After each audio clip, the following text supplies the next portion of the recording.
NATO के भीतर तुर्की अकेला ऐसा देश है जो अमेरिका के लिए गले की फांस बना हुआ है। यूक्रेन युद्ध को लेकर एक तरफ जहां तुर्की के राष्ट्रपति तैयब अर्दोआन ने खुलकर यूक्रेन का समर्थन किया और पुतिन को बातचीत की मेज पर लेकर आए, वहीं दूसरी तरफ गाजा युद्ध को लेकर तुर्की ने अमेरिका और इजराइल के खिलाफ मोर्चा खोल दिया है। तुर्की लगातार इजराइल के खिलाफ इस्लामिक देशों से एकजुट होने की अपील कर रहा है। इसके अलावा कुछ ही महीनों पहले तुर्की में अमेरिकी नौसैनिकों के साथ हाथापाई का एक वीडियो भी सामने आया था। लेकिन अब ऐसा लग रहा है कि इजराइल और अमेरिका को लेकर तुर्की के भीतर उठा ये बवाल अभी शांत नहीं हुआ है और अब इसी कड़ी में इस्तांबुल के हैदर पासा बंदरगाह पर लोगों की भीड़ ने जमकर बवाल काटा।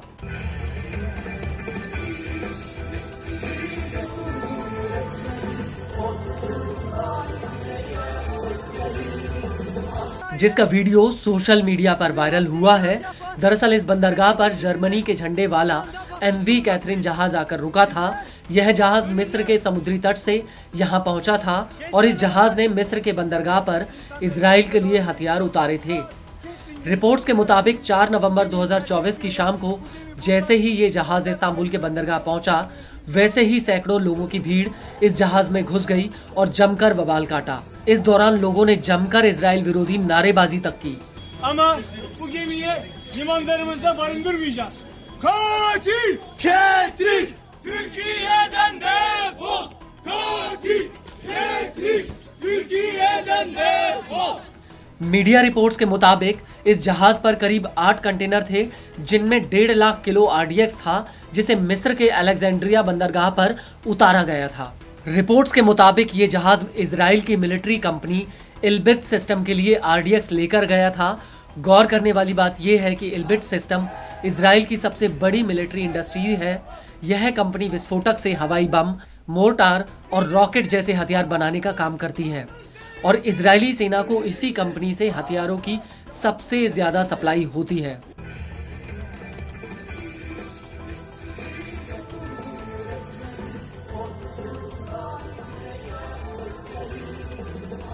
रिपोर्ट्स के मुताबिक MV कैथरीन जहाज को मजबूरी में मिस्र के अलेक्जेंड्रिया बंदरगाह पर अपना लंगर डालना पड़ा था, क्योंकि माल्टा, अंगोला और नामीबिया जैसे देशों ने उसे अपने यहाँ पर रुकने नहीं दिया।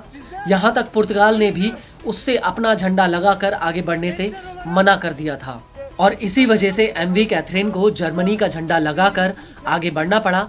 लेकिन गाजा युद्ध के बीच मिस्र अपने बंदरगाह पर इजरायली जहाज को रुकने और दूसरी तरफ जाने की परमिशन दे रहा है।